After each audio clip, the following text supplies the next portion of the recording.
Olá, meus amigos, tudo bem com vocês? Sei que tá tarde, sei que vocês vão me xingar. São 19h45 e essa é a hora que eu tô postando meu planejamento para amanhã. Não foi fácil hoje, tá? Eu terminei meu dia de trabalho depois do jogo do Equador com o Catar e fui me aventurar na minha primeira edição de vídeo no Instagram. A segunda, né? Que eu tinha feito uma para a viagem do Equador. E, meu Deus, tem muito trabalho a ser feito, né? Tem muita coisa a aprender. E eu gastei ali umas 2 horas e meia fazendo um videozinho de 1 minuto. Então eu vou deixar o link aqui. Mas você me segue no Instagram lá para você ver, já tá lá o resumo do primeiro dia da Copa. Ali eu comentei tudo que eu fiz, deixei meu resultado também. Então vou pedir desculpa para vocês 2 vezes. Primeiro, por postar esse planejamento tão tarde. Não vai acontecer isso amanhã, porque eu vou gravar ele bem cedinho. E segundo, por, né, essa edição mais ou menos no Instagram, mas vai melhorar, tá bom? Bom, hoje a gente tem mais um recado. Vou pedir desculpa também para quem eu não mandei o PDF de apoio ontem com a Segunda Liga da Espanha. Eu sei que tem muita gente que não vai fazer só a Copa. Por exemplo, amanhã a gente vai ter Liga Chinesa e também Segunda Divisão da Espanha. Então eu vou mandar 2 PDFs de apoio. Vou mandar para vocês o PDF de apoio só da Copa, aquele que engloba casa e fora junto. E vou mandar também o PDF de apoio dos jogos que não são da Copa. Aí fica tudo certo. Beleza? Vai estar na aba comunidade.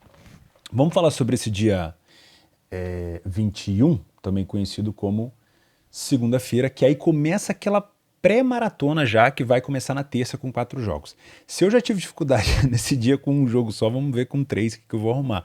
Mas a minha ideia é fazer todo o planejamento pela manhã. Bom, eu não vou enganar vocês. Eu, assim, por mais que eu tenha levantado o máximo de informações possíveis, hoje eu vou falar muito mais sobre o mercado do que propriamente sobre a parte tática das equipes. E eu vou deixar uma dica aqui para vocês, o canal do Rafael Oliveira no YouTube, que eu tenho, assim, debruçado no conteúdo, ele é muito bom, talvez um dos melhores analistas táticos, comentaristas esportivos que eu conheço. E também o conteúdo do Felipe Fernandes lá na plataforma do Leitura. Inclusive eu vou fazer todos os jogos lá no Leitura, no Discord. Hoje a gente já fez o primeiro lá, leituradejogo.com, se você não conhece, dá uma olhada. Lá o Felipe também fez um monte de conteúdo que está me ajudando bastante. Então o que eu vou comentar aqui com vocês vai ser preço, tá bom? E, obviamente, a gente vai tentando tirar a melhor informação possível. Eu vou começar com uma parte da Inglaterra, porque a gente já tem uma Copa com muita liquidez. Eu estava dando uma olhada, esse mercado de... Deixa eu ver aqui com quanto terminou de liquidez o jogo de hoje, só para eu comentar com vocês, porque eu estava vendo isso hoje, tá? Aqui, ó, abertura da Copa do Catar terminou com 16 milhões de liquidez. O jogo de hoje no Match Odds, 16 milhões de dólares, tá? No jogo da Copa do Mundo da Rússia 2018, o jogo entre Rússia e Arábia Saudita terminou com 14 milhões 724 dólares, ou seja, já tivemos uma superação, né? Já tivemos uma quantidade de liquidez maior. E quando a gente tem... Por que eu tô falando isso? Porque quando a gente tem jogo da Inglaterra, a situação assim fica absurda, tá? Time inglês na Champions, time inglês na Europa League, na Conference League, time inglês aonde for, já tem muita liquidez. Seleção inglesa, então, nem se fala, tá? Porque aí junta os ingleses todos, tá? A tendência, então, é que a gente tenha uma liquidez muito grande entre Inglaterra e Irã. E eu sei que tem muita gente falando para tomar cuidado com o Irã e tudo mais, mas qual que é o grande problema? Com essa cotação a 1,33, não dá tanta margem para correção de preço na Inglaterra. Você tem que saber muito o que você está fazendo, você tem que ter muito controle do seu trade, tem que ter um método muito bem definido para você vir para esse jogo pensando, não, se eu ver o Irã melhor, eu vou trabalhar contra a Inglaterra. Por quê? Além da liquidez absurda, muita gente vai pesar e vai ter um peso do dinheiro enorme em cima da Inglaterra. Então qualquer tentativa de tentar fazer a Inglaterra subir, você vai ter uma exposição mais longa e um retorno mais curto, porque muita gente vai acreditar na Inglaterra. Talvez, se a Inglaterra tiver dificuldade de marcar no primeiro tempo, aí vá para o segundo tempo com uma odd muito baixa e aí cria aquela aflição no mercado, talvez no segundo tempo, buscando uma situação de aflição, você possa ter uma situação de valor para trabalhar, desde que você tenha um método definido. Não vai entrando por qualquer, só por causa de dinheiro. Não entre em busca de dinheiro que você provavelmente vai voltar sem. Tá? Não se entra sem método, porque tá baixo eu vou ganhar dinheiro aqui. Não, sinceramente, dica de amigo, não se entra se você não tem controle do que você vai fazer, quando que você vai fechar, por que você vai fechar, qual o preço, qual o tamanho da exposição que você vai ter, qual é a sua stake, qual é a sua responsabilidade. Tudo isso envolve você trabalhar contra o favorito. Dá dinheiro? Dá dinheiro. Eu não tenho método para trabalhar contra os favoritos no segundo tempo. Eu acho bastante arriscado. Raramente faço. Algumas vezes, mas é raramente faço. Mas se você tiver, não tem problema. Mas eu acho que o maior valor aqui não vai estar no primeiro tempo. Vai estar no segundo. Se esse segundo tempo for empatado. Porque é isso, por exemplo, a Inglaterra vai começar ali a 1,40. Supondo, tá? Ela vai para o segundo tempo a 1,60, 1,50, dependendo de como é que ela está jogando. Ou até, se estiver pressionando muito ali, a 1,45, 1,46. E essa odd vai ter que sair dos 45 minutos aliás, dos 46 do segundo tempo, e ela vai ter que ir embora até chegar a 1.000, ou até a Inglaterra marcar. Então existe um tempo muito interessante, vai abrir uma janela de tempo muito boa de correção de preço, se você esperar a hora certa, se você tiver método para isso. Por isso que eu aceito qualquer opinião sobre a seleção do Irã, mas quando a gente fala de mercado, trabalho, muito vai ser direcionado à Inglaterra. Ou você vai ter leitura para trabalhar a favor da Inglaterra ou contra o Irã, ou você vai ter que ter muito jogo de cintura para corrigir a odd da Inglaterra, porque a gente vai ter, além de uma odd baixa esmagada, a crença do mercado quando a gente tem uma seleção inglesa, times ingleses em geral, muito peso do dinheiro em cima deles, mesmo quando eles não estão jogando isso tudo, tá? Então, se eu for trabalhar alguma coisa nesse jogo, eu não tenho medo de odd alta, para mim eu trabalho sem problema, vai ser confiando na defesa da Inglaterra, que é uma defesa muito sólida, tá? Inclusive botei aqui os últimos jogos, os últimos 10 jogos, como a gente fez ontem. Eu preciso dessa defesa sólida, de fato, me passando confiança, e uma Inglaterra conseguindo neutralizar, roubando bola no campo de ataque e conseguindo criar situações de perigo, para eu estar contra o Irã, ou a favor da Inglaterra. No caso aqui eu vou colocar o Leia para a equipe em campo, mas eu também posso, se o mercado estiver bastante travado no primeiro tempo, estar a favor da Inglaterra, tá? Meu método de back consiste em estar a favor no primeiro tempo. Se eu encontrar alguma dificuldade ali, o mercado está um pouco oscilante, talvez o lado do Irã seja um pouco mais cômodo para mim, desde que eu tenha leitura para isso. Agora, a Inglaterra não está jogando nada, mas está saindo em contra-ataque, ou seja, o Irã domina um pouco mais o jogo, mas a Inglaterra sai um pouco de contra-ataque, eu tenho que tomar cuidado na hora de tentar fazer essa correção, igual eu falei com vocês, tá bom? E qualquer situação onde você vê um Irã melhor ou te surpreendendo, por exemplo, você olhou para o jogo e pensou assim, caramba, o Irã me surpreendeu. Esse tipo de situação, quando você pensar desse jeito, não trabalha contra o Irã, porque essa odd vai bater num teto e vai ficar estilingando para baixo e você vai ficar quase que todo momento em prejuízo. Então esteja contra realmente quando a leitura te mostrar isso. Beleza? Então vem para esse jogo muito focado no lado do Irã, para ver como a Inglaterra está se comportando. O segundo jogo, ainda do grupo A, a gente acabou de terminar o grupo A agora nesse domingo, a gente tem Senegal e Holanda. E aqui, rapazes e meninas, nós temos um grande parâmetro de análise que me deixa assim de cabelo em pé. O que a gente vai fazer com o Senegal sem o Sadio Mané? Eu tô aqui, as minhas anotações estão ali, ó. Eu tenho um monte de tentativa de descobrir como o Senegal vai jogar na parte ofensiva sem o Mané. Porque o Mané praticamente representava metade do que o Senegal representa, assim, desenvolve na parte ofensiva. O time do Senegal ele é moldado para jogar junto com a qualidade do Mané. E essa lesão dele vai prejudicar bastante. Agora, tem um porém. Defensivamente falando, Senegal é excelente.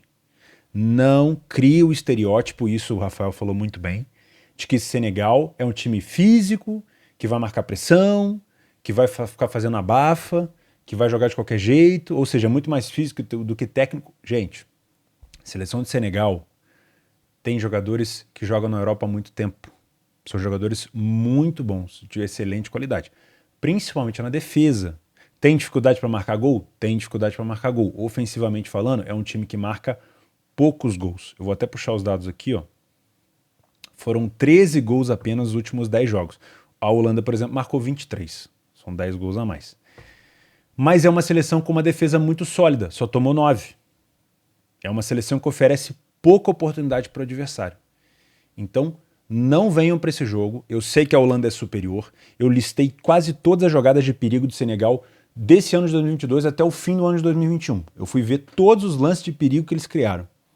Muitos gols de pênalti, muitos gols do Sadio Mané. Ou seja, muita perda nessa lesão do Mané para Senegal. Agora, eu não posso falar que Senegal é mal ofensivamente e automaticamente também crucificá-los defensivamente. Muito cuidado. Agora, a Holanda é uma seleção que já é mais fácil de se interpretar. A Holanda gosta muito de jogar pelos lados, principalmente com o Dumfries do lado direito. Muito vai ser visto a jogada aonde o Dumfries na saída de bola pela direita faz o papel de ponta e quem vem para o meio é o Koopmeiners da Atalanta. Então ele vai ser a opção de passe na direita, o Koopmeiners, e o Dumfries vai puxar como ponta recebendo bola nas costas para fazer cruzamento. Seja para cruzamento do 9, e aí pode ser o Depay em alguns momentos, não necessariamente o Depay não é tão alto, mas com o Depay puxando a marcação para abrir chute praticamente ali na marca de pênalti do camisa 10, que no caso só o camisa 10 entre aspas, né? Poderia ser o De Jong, mas também pode ser o Berghuis, se eu não me engano, que costuma entrar por ali.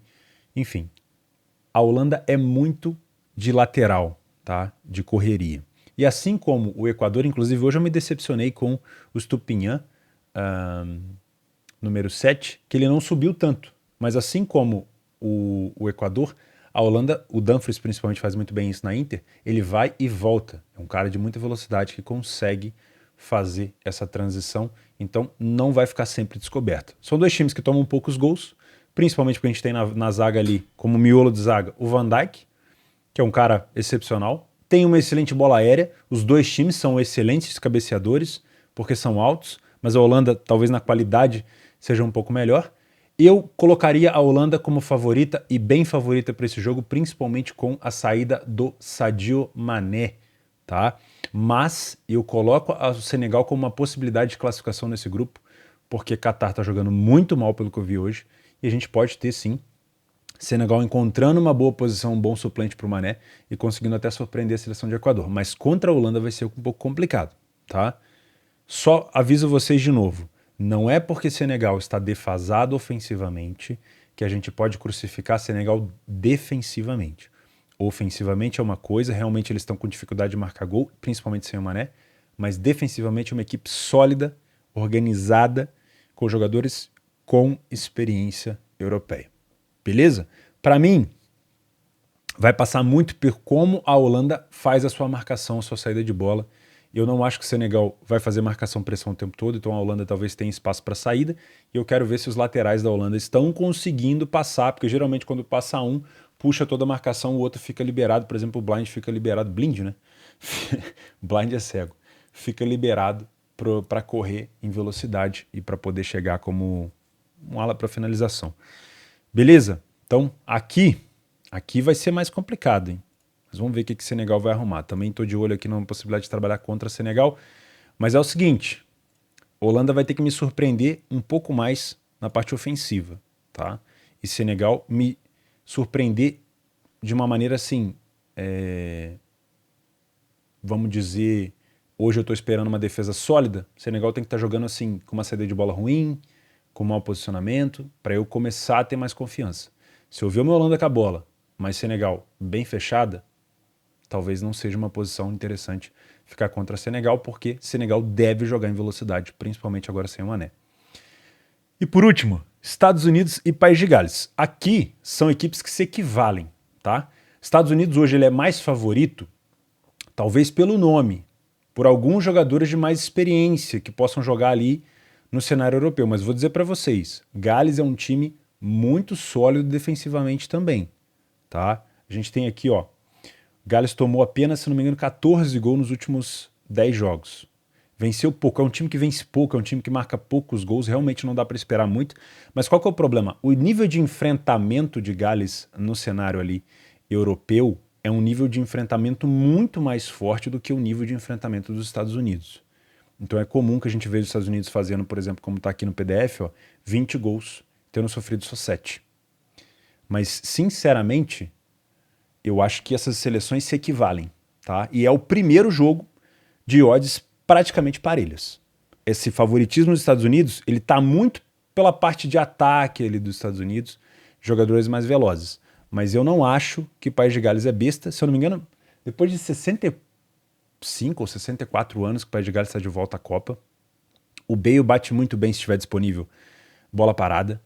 A bola aérea do País de Gales é muito forte, muito forte. Não é um time de excelente criatividade, mas é um time de bastante velocidade em contra-ataque. Então, se País de Gales fizer um jogo inteligente, recuando, deixando os Estados Unidos com seu favoritismo propor jogo, muito provavelmente a gente vai ter País de Gales um pouco mais experiente, tentando sair em velocidade em contra-ataque. Tá? É um cenário ruim para exposição, obviamente, talvez para o match odds, talvez para gol seja bom, mas é um jogo que vai testar bastante você e o seu método, se você tiver método para isso, dentro da competição, porque a gente não tem um claro favorito. Para mim, esse favoritismo dos Estados Unidos ele é meio falso, tá? Mas vamos ver o que a gente espera aqui. Eu não venho com viés.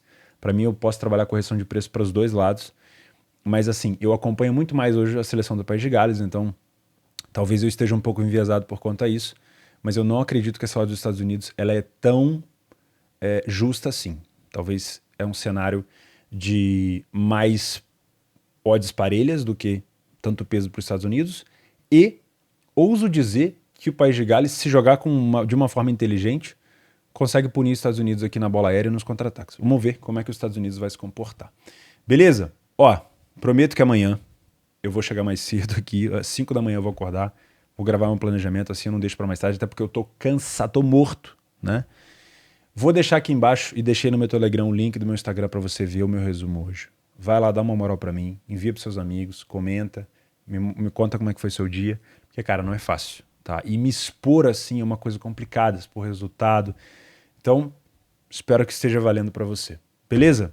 Fica aqui, então, o meu Bom Dia Mercado de hoje. Super cotação para o Brasil vencer a Sérvia no primeiro jogo aqui embaixo. PDF de apoio, eu vou deixar os dois. E a gente se vê amanhã. Um abraço.